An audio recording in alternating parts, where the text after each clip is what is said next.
साथियों, आप सभी का इस प्लेटफॉर्म पर स्वागत है। यहाँ पर हम लोग विजन आईएएस कोचिंग संस्था के द्वारा जो न्यूज टुडे शीर्षक से डेली करंट अफेयर प्रोवाइड किया जाता है, उसको यहाँ पर हम लोग देखेंगे। तो चलिए प्रारंभ करते हैं। सबसे पहले बात करते हैं, नीति आयोग ने री imaging health care in India through blended finance शीर्षक से एक रिपोर्ट जारी की है। अब देखते हैं इस रिपोर्ट के मुख्य फाइंडिंग या मुख्य निष्कर्ष क्या हैं। तो पहली चीज बात करते हैं, अस्पतालों में बिस्तरों की संख्या में कम से कम 30% तक की वृद्धि करने की आवश्यकता है। इससे नागरिकों के लिए स्वास्थ्य सेवा तक समान पहुंच सुनिश्चित होगी। दूसरा, अस्पतालों के 65% बिस्तर देश की लगभग 50% आबादी के लिए उपलब्ध है, और यह 50% आबादी कहां की है?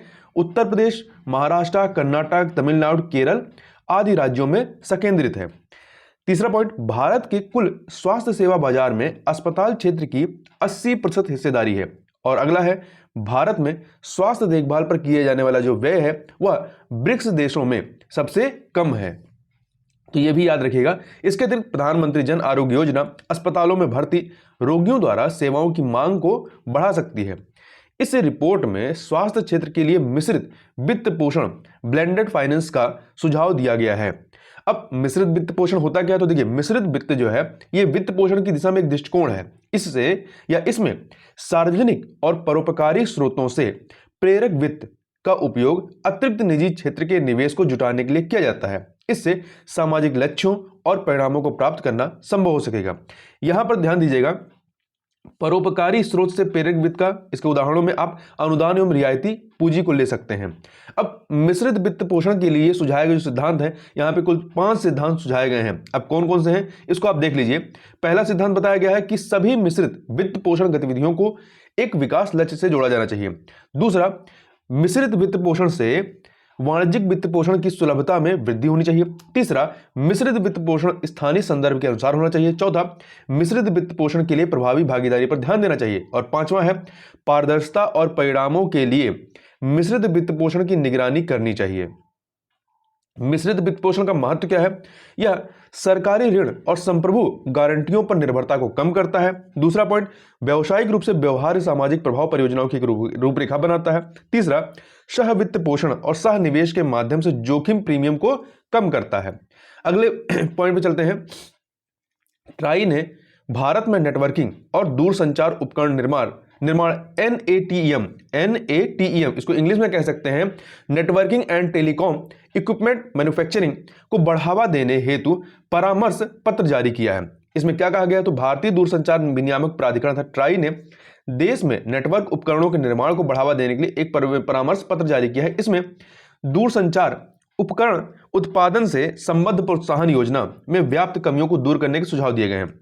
वर्ष 2021 में सरकार ने दूरसंचार और नेटवर्किंग उत्पादों के लिए PLI योजना अर्थात उत्पादन से संबद्ध प्रोत्साहन योजना शुरू की थी।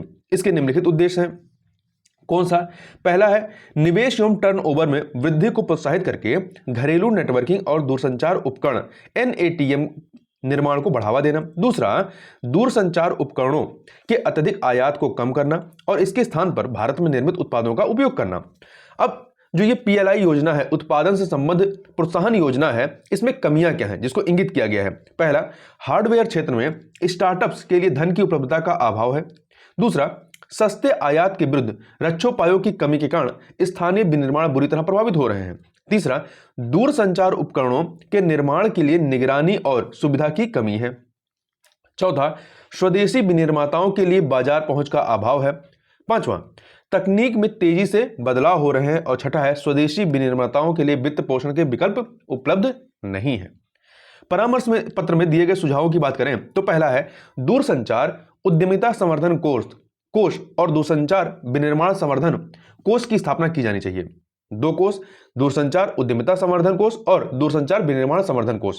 दूसरा, वैश्विक मूल्य श्रृंखलाओं में भारत के योगदान में बढ़ोतरी की जानी चाहिए। तीसरा, अत्याधुनिक प्रौद्योगिकी निर्माण केंद्र की स्थापना की जानी चाहिए। चौथा, विनिर्माण को सुविधाजनक बनाने के लिए टेक्नोलॉजी पार्क जैसे बुनियादी ढांचे का निर्माण किया जाना चाहिए। और पांचवा है, विद्युत की उपलब्धता और मूल्य निर्धारण से संबंधित मुद्दों का समाधान किया जाना चाहिए।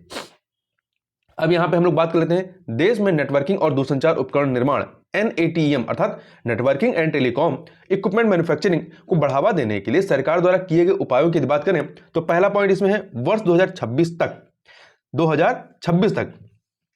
$300 अरब मूल्य के इलेक्ट्रॉनिक विनिर्माण का लक्ष्य प्राप्त करने के लिए कई PLI अर्थात आपकी उत्पादन से संबंध प्रोत्साहन योजनाएं शुरू की गई हैं। दूसरा, डिजिटल सशक्तिकरण प्राप्त करने के लिए डिजिटल संचार नेटवर्क की परिवर्तनकारी शक्ति का लाभ उठाना महत्वपूर्ण है। इसके लिए राष्ट्रीय डिजिटल संचार नीति 2018 घोषित की गई है। तीसरा, राष्ट्रीय सॉफ्टवेयर उत्पाद नीति 2019 घोषित की गई है। इसका उद्देश्य बौद्धिक संपदा द्वारा संचालित एक सतत भारतीय सॉफ्टवेयर उत्पाद उद्योग को निर्माण को बढ़ावा देना है।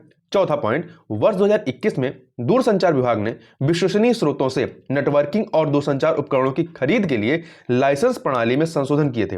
इससे दूरसंचार नेटवर्क की सुरक्षा सुनिश्चित होगी। अगला पॉइंट है पांचवा, इनक्यूबेशन सेंटर्स स्थापित किए गए हैं। ये नए व्यवसायों और उद्यमान कंपनियों की स्थापना में विकास में मदद करेंगे। आगे चलते हैं। अगला है वन ओशन शिखर सम्मेलन में यूनेस्को ने वर्ष 2030 तक कम से कम 80% समुद्र तल मापन का संकल्प लिया है। तो देखिए, अब इससे पहले इसके बारे में बात करने से पहले हम यहां पर वन ओशन शिखर सम्मेलन के बारे में पहले देख लेते हैं। तो देखिए, इस सम्मेलन का आयोजन फ्रांस यूरोपीय संघ की परिषद के अध्यक्ष के रूप में फ्रांस ने संयुक्त राष्ट्र और विश्व बैंक के सहयोग से किया था। तो ध्यान रखिएगा। और इस सम्मेलन का उद्देश्य क्या था? स्वस्थ और संधारणीय समुद्री पारिस्थितिकी तंत्र का संरक्षण एवं संवर्धन करना। इसके लिए यह सम्मेलन अंतर्राष्ट्रीय समुदाय को इस दिशा में ठोस कार्रवाई करने हेतु एकजुट करने पर लक्षित है। अब चलते हैं, बात कर लेते हैं इसमें क्या फाइंडिंग आई है। तो देखिए, वन ओशन शिखर सम्मेलन में यूनेस्को ने घोषणा की है कि वर्ष 2030 तक कम से कम 80% समुद्र तल का मापन किया जाएगा। वर्तमान में केवल 20% समुद्र तल अर्थात सीबेड का ही मापन किया गया है। और ये घोषणा किसने की? ये ध्यान रखिएगा, यूनेस्को ने की है। ठीक है, यूनेस्को के द्वारा की गई है। आगे बात करते हैं, ये समुद्र तल का जो मापन होता है, इस मापन को सीबेड इमेजिंग भी कहा जाता है। यह किसी जल निकाय में जल की गहराई का मापन है। देखिए, बैथीमेट्रिक सर्वेक्षण जो है किसी जल निकाय की गहराई को मापता है। यह जल के नीचे की स्थलाकृतियों का भी मापन करता है। वर्ष 2017 में यूनेस्को ने निप्पॉन फाउंडेशन के साथ सीबेड 2030 परियोजना शुरू की थी। यह जापान का एक निजी क्षेत्र का फाउंडेशन है, निप्पॉन फाउंडेशन। इस परियोजना का लक्ष्य वर्ष 2030 तक वैश्विक महासागरीय तल का एक निश्चित मानचित्र तैयार कर सभी को उपलब्ध कराना है। इसके लिए सभी उपलब्ध बैथीमेट्रिक डेटा को एकीकृत किया जाएगा। यह कार्य general bathymetric chart of the oceans GEBCO नामक एक संगठन के सहयोग से किया जा रहा है। यह जो संगठन, यह एकमात्र अंतर सरकारी संगठन है जिसके पास पूरे समुद्र तल के मानचित्रण का अधिकार है। अब समुद्र तल के मानचित्रण का महत्व क्या है? तो देखिए, पहले पॉइंट, इससे समुद्र के भ्रंश अर्थात जो फॉल्ट है की स्थिति तथा महासागरीय धाराओं और तरंगों की कार्यप्रणाली को समझने में मदद मिलती है। यह तलछट के परिवहन की जानकारी प्रदान करती है। दूसरा पॉइंट, भूकंपीय और सुनामी के खतरों का पूर्वानुमान लगाकर आबादी की रक्षा की जा सकती है। तीसरा, ये ऐसे प्राकृतिक स्थलों की पहचान करता है जिन्हें संरक्षित करने की आवश्यकता है। चौथा पॉइंट, संधारणीय दोहन के लिए मत्स्य संसाधनों की पहचान करता है। पांचवा पॉइंट है, अपतटीय अवसंरचना के निर्माण के लिए योजना बनाने में मदद करता है। इससे तेल रिसाव, हवाई दुर्घटना और जहाज के दुर्घटनाग्रस्त होने जैसी विपदाओं से प्रभावी ढंग से निपटने में मदद मिलती है। अब बात करते हैं, अगला है ह्यूमन इम्यूनो डिफिशियंसी वायरस अर्थात HIV की खोज के लिए नोबेल पुरस्कार साझा करने वाले विषाणु विज्ञानी वायरोलॉजिस्ट का निधन हो गया। देखिए, ये कौन थे? ल्यूक मॉन्टेगिनर को HIV की खोज के लिए वर्ष 2008 में चिकित्सा के नोबेल पुरस्कार से सम्मानित किया गया था। अब यहां पे मुख्य बात है HIV के बारे में हमें जानना। HIV संक्रमण एक्वायर्ड इम्यूनो डिफिशियंसी सिंड्रोम अर्थात शॉर्ट में कहें तो एड्स का कारण बनता है। अब पहले HIV के बारे में देखें तो HIV एक वायरस है। क्या है? वायरस है जो शरीर की प्रतिरक्षा प्रणाली पर हमला करता है। इसका उपचार न किए जाने पर यह ads acquired immuno deficiency syndrome को जन्म दे सकता है। तो HIV और एड्स दोनों डिफरेंट हैं। HIV ही बाद में एड्स बनता है। देखिए, यह वायरस प्रतिरक्षा प्रणाली को लक्षित करता है। यह कई संक्रमणों और कुछ प्रकार के कैंसर रोगों के विरुद्ध लोगों की प्रतिरक्षा प्रणाली को कमजोर करता है। ऐसे संक्रमणों एवं कैंसर रोगों से केवल स्वस्थ प्रतिरक्षा प्रणाली ही निपट सकती है जो कि कमजोर हो चुकी होती है।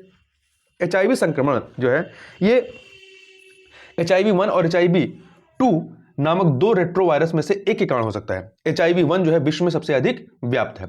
प्रभावी दवा के अभाव में संक्रमित लोगों में HIV 3 चरणों में विकसित हो सकता है। कैसे? देखिए, पहले तीव्र HIV संक्रमण होगा, फिर दीर्घकालिक HIV संक्रमण और फिर ये क्या होगा? आपका acquired immuno deficiency syndrome AIDS में कन्वर्ट हो जाएगा। HIV संक्रमित व्यक्ति के शरीर को के तरल पदार्थ जैसे रक्त, वीर, पुरवीर, द्रव, योनि और मलाशय के तरल पदार्थ तथा संक्रमित महिला के स्तन के दूध आदि के माध्यम से संचारित हो सकता है। इसका उपचार क्या है? तो इसे 3 या अधिक एंटी रेट्रोवायरल दवाओं के संयोजन से बनी उपचार विधि द्वारा नियंत्रित किया जा सकता है। ठीक नहीं किया जा सकता, नियंत्रित किया जा सकता है। लेकिन इस विधि से किसी व्यक्ति की प्रतिरक्षा प्रणाली मजबूत हो सकती है और वह अपनी क्षमता को फिर से प्राप्त कर सकता है। भारत में 21 लाख लोग HIV से संक्रमित हैं। यह विश्व में कुल संक्रमित लोगों की तीसरी सर्वाधिक संख्या है। आगे बात कर लेते हैं। ओडिशा राज्य महिला आयोग ने एक समिति ने किसी महिला को डायन घोषित करने, विच ब्रांडिंग को अपराध बनाने का सुझाव दिया है। देखिए, ओडिशा राज्य महिला आयोग ने ओडिशा डायन प्रताड़ना निवारण अधिनियम 2013 के प्रावधानों को कठोर किए जाने की मांग की है। साथ ही पीड़ितों को डायन घोषित करने को जघन्य और दंडनीय अपराध बनाए जाने की भी मांग की है। डायन घोषित कर प्रताड़ित करने की प्रथा एक कुप्रथा है। इसमें महिलाओं पर तांत्रिक शक्तियों का उपयोग किया करने का आरोप लगाया जाता है। ऐसी मान्यता है कि ये शक्तियां हानिकारक प्रभाव पैदा करती हैं। इस प्रकार के आरोप लगने के बाद उन्हें प्रताड़ित किया जाता है। उन्हें घर तथा समाज से निर्वासित कर दिया जाता है, कोड़े मारे जाते हैं तथा पीटा जाता है। राष्ट्रीय अपराध रिकॉर्ड ब्यूरो NCRB के एक अध्ययन के अनुसार यह कुप्रथा झारखंड, बिहार, हरियाणा, पश्चिम बंगाल, मध्य प्रदेश आदि राज्यों में अधिक प्रचलित है। डायन प्रताड़ना के कारण क्या है? तो इसमें पहला कारण, इसके मुख्य कारणों में आर्थिक पिछड़ापन, संसाधनों की कमी और गरीबी शामिल है। दूसरा, कम साक्षरता दर ने भी अंधविश्वास और महिलाओं के विरुद्ध हिंसा को बढ़ावा दिया है। तीसरा, प्रचलित जाति व्यवस्था, पितृसत्तात्मक मानदंड, लैंगिक संघर्ष ये भी कारण है। तथा निरंतर जागरूकता कार्यक्रमों की कमी, कानूनों का अनुपालन नहीं होना व सरकार के सूचित हस्तक्षेप का कार्यान्वयन नहीं होने से समस्या और गंभीर हो गई है। अब इस समिति के द्वारा जो सुझाव दिए गए क्या है कि डायन घोषित करने से जुड़े मामलों की त्वरित सुनवाई के लिए विशेष अदालतों की आवश्यकता है। दूसरा, पीड़ितों के बचाव, पुनर्वास, उपचार और कानूनी खर्चों का वहन करने की जिम्मेदारी सरकार की होनी चाहिए। तीसरा, ओझाओं, विच डॉक्टर्स को भी समान रूप से अपराध में शामिल होने का दोषी माना जाना चाहिए। चौथा पॉइंट है, डायन प्रथा से जुड़े क्षेत्रों में कानून परिवर्तन सुनिश्चित किया जाना चाहिए। साथ ही पारंपरिक नेताओं एवं महिला समूहों को शामिल कर जागरूकता अभियान आयोजित करने चाहिए। पांचवा पॉइंट है, असमानता और लिंग आधारित भेदभाव को विभिन्न स्तरों पर संबोधित किया जाना चाहिए। आगे चलते हैं। अगला है, उच्चतम न्यायालय ने धार्मिक स्कूलों को शिक्षा के अधिकार, राइट टू एजुकेशन में शामिल करने संबंधी याचिका अस्वीकार कर दी है। तो इसके बारे में देखें। उच्चतम न्यायालय ने निःशुल्क और अनिवार्य बाल शिक्षा का अधिकार, RTI मतलब राइट टू एजुकेशन अधिनियम वर्ष 2009 का था, इससे जुड़ी एक याचिका को अस्वीकार कर दिया है। याचिका कि में इस अधिनियम की धारा 1.4 और 1.5 को संवैधानिक वैधता को चुनौती दी गई थी। अब धारा 1.5 क्या कहता है? इस अधिनियम की कोई बात मदरसों, वैदिक पाठशालाओं और मुख्य रूप से धार्मिक शिक्षा प्रदान करने वाली संस्थाओं पर लागू नहीं होगी। धारा 1.4 में कहा गया है, इस अधिनियम के प्रावधान संविधान के अनुच्छेद 29, 29 और 30 के उपबंधों के अधीन होंगे। देखिए 29 में क्या कहा गया है? अनुच्छेद 29(1) में कहा गया, नागरिकों के किसी भी वर्ग को अपनी विशेष भाषा, लिपि या संस्कृति के संरक्षण का अधिकार होगा। वहीं अनुच्छेद 30(1) में कहा गया कि धर्म या भाषा पर आधारित सभी अल्पसंख्यक वर्गों को अपनी रुचि की शिक्षा संस्थाओं की स्थापना और प्रशासन का अधिकार होगा। अब बात कर लेते हैं याचिकाकर्ता के तर्क क्या है। तो उपर्युक्त प्रावधान अर्थात धारा 1.5 और धारा 1.4 इन संस्थानों को शैक्षिक उत्कृष्टता, एजुकेशनल एक्सीलेंस से वंचित करते हैं। दूसरा, एक बालक का अधिकार केवल निःशुल्क शिक्षा तक ही सीमित नहीं होना चाहिए, बल्कि इसे समान गुणवत्ता वाली शिक्षा तक विस्तारित किया जाना चाहिए। इसलिए इस जनहित याचिका में देश भर में कक्षा 1 से कक्षा 8 तक के बच्चों के लिए समान पाठ्यक्रम और कार्यक्रम का प्रस्ताव किया गया है।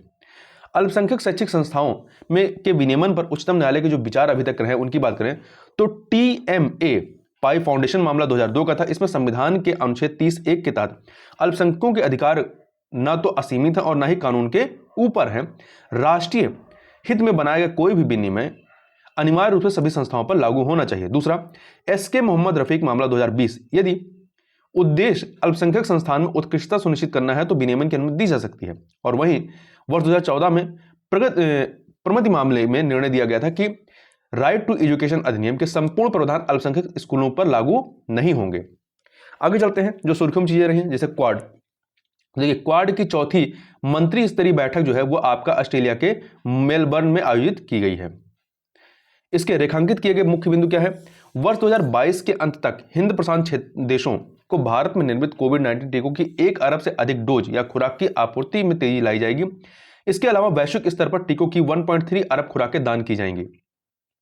दूसरा है, वर्ष 2022 में जलवायु परिवर्तन पर एक विशेष बैठक आयोजित की जाएगी। तीसरा, क्षेत्र में समुद्री सुरक्षा सुनिश्चित करने के कदम उठाए जाएंगे। क्वाड की बात करें तो क्वाड एक चतुर्भुज सुरक्षा वार्ता है। यह एक अनौपचारिक रणनीतिक मंच है। इसमें 4 राष्ट्र शामिल हैं, संयुक्त राज्य अमेरिका, भारत, ऑस्ट्रेलिया और जापान। इसका उद्देश्य एक स्वतंत्र, खुले, समृद्ध और समावेशी हिंद प्रशांत क्षेत्र के लिए कार्य करना है। आगे चलते हैं, आयुष्मान भारत डिजिटल मिशन की बात करें। ABDM Ayushman Bharat digital mission ने स्वास्थ्य ऐप आरोग्य सेतु के एकीकरण की घोषणा की है।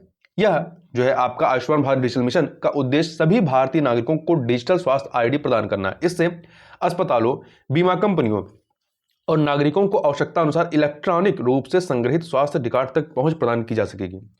Ayushman Bharat digital mission digital highways के माध्यम से स्वास्थ्य सेवा तंत्र के विभिन्न हितधारकों के बीच मौजूदा अंतर को समाप्त करता है। राष्ट्रीय स्वास्थ्य प्राधिकरण आयुष्मान भारत डिजिटल मिशन के कार्यान्वयन के लिए कार्यान्वयन एजेंसी है तथा यह हेल्थ केयर प्रोफेशनल्स रजिस्ट्री और हेल्थ केयर फैसिलिटी रजिस्ट्री का निर्माण करता है। यह जो आयुष्मान भारत डिजिटल मिशन है, यह डिजिटल स्वास्थ्य तंत्र के भीतर परस्पर क्रियाशीलता लाता है। ऐसी उम्मीद की जा रही है कि यह भुगतान में क्रांतिकारी बदलाव लाने वाले एकीकृत भुगतान इंटरफेस द्वारा निभाई गई भूमिका के समान ही प्रभाव उत्पन्न करेगा। आगे बात कर लेते हैं प्रोबायोटिक्स के बारे में। प्रोबायोटिक्स, देखिए, भारतीय वैज्ञानिकों ने अगली पीढ़ी के प्रोबायोटिक्स विकसित किया है। यह प्रोबायोटिक दीर्घायु होने और स्वस्थ वृद्धावस्था की उम्मीद प्रदान करता है। प्रोबायोटिक्स की बात करें तो इसको आमतौर पर लाभकारी बैक्टीरिया कहा जाता है। ये एक ऐसे जीवित सूक्ष्मजीव होते हैं जिनका सेवन करने पर स्वास्थ्य लाभ होता है। प्रोबायोटिक्स के बारे में बात करें तो ये मुख्यतः 2 प्रकार के हैं। एक है आपका लैक्टोबैसिलस, यह दही और अन्य किण्वित खाद्य पदार्थों में पाए जाने वाले सबसे आम प्रोबायोटिक है। दूसरा है विफिडोबैक्टीरियम, यह कुछ डेयरी उत्पादों में पाया जाता है। यह इरिटेबल बाउल सिंड्रोम के लक्षणों को कम करता है। इसके लाभ क्या है? ये पाचन स्वास्थ्य में सुधार करते हैं, अवसाद को कम करते हैं, हृदय का स्वास्थ्य बेहतर रखते हैं। आगे चलते हैं, मधुमेह की बात करते हैं, डायबिटीज की।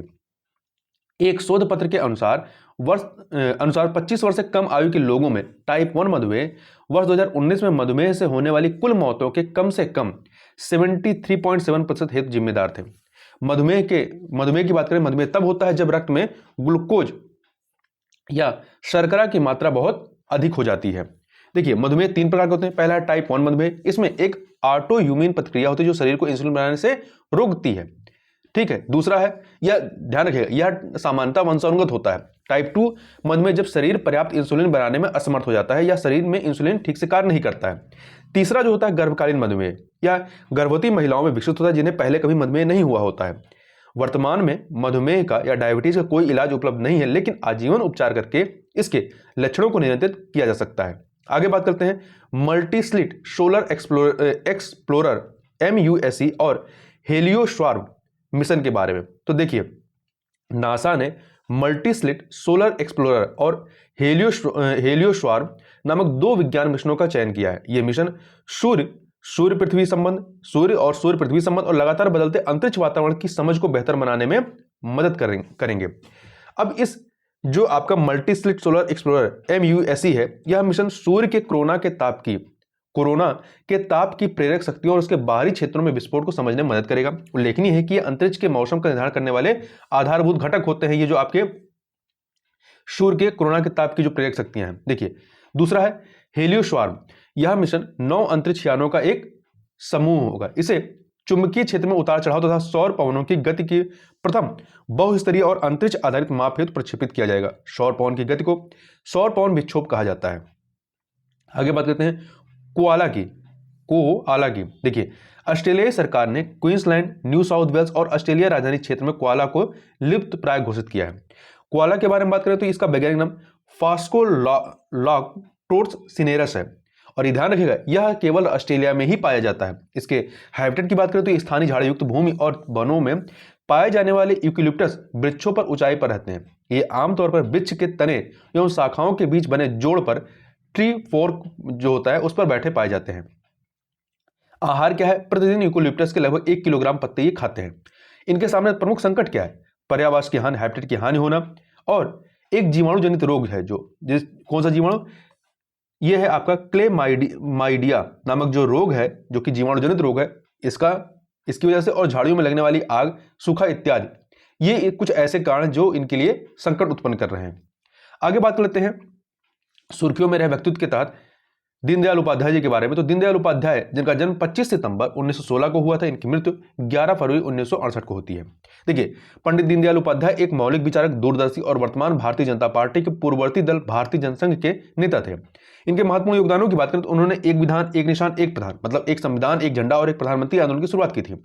इनका प्रकाशन की बात करें तो वह राष्ट्रधर्म दैनिक में, जो दैनिक समाचार पत्र था, इसमें पत्रकार रहे थे। उन्होंने पांचजन्य के संपादक के रूप में कार्य किया था। साप्ताहिक पत्र द ऑर्गेनाइजर के लिए पॉलिटिकल डायरी नामक एक कॉलम भी लिखा था। उन्होंने लखनऊ में एक प्रकाशन संस्था राष्ट्रधर्म प्रकाशन की स्थापना की थी। इनके व्यक्तित्व के गुणों की बात करें तो वह एकात्म मानववाद अर्थात पदार्थ और आध्यात्मिकता का संश्लेषण के समर्थक थे। वह रचनात्मक और सहयोगात्मक दृष्टिकोण वाले व्यक्ति थे।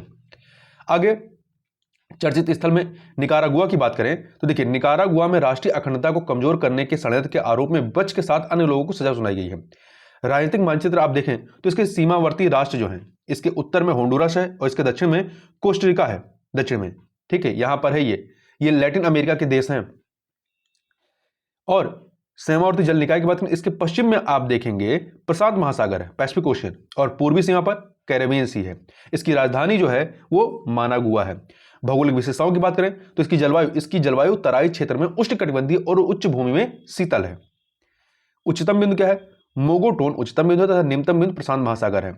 वनस्पति यहाँ कौन सी है? यहाँ देवदार, महोगनी, पाइन, गुआ पिनाल आदि वनस्पतियां पाई जाती हैं। जीव कौन से हैं? तो टूकेन, बोआ, कंस्ट्रिक्टर, बंदर, जंगली सुअर, जुगुआर इत्यादि पाए जाते हैं। प्रसिद्ध झीलें कौन सी है? निकारागुआ झील और मानागुआ झील।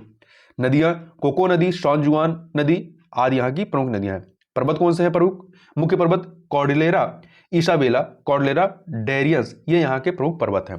तो इस वीडियो में बस इतना ही। मिलते हैं नेक्स्ट वीडियो में, तब तक के लिए बहुत बहुत धन्यवाद।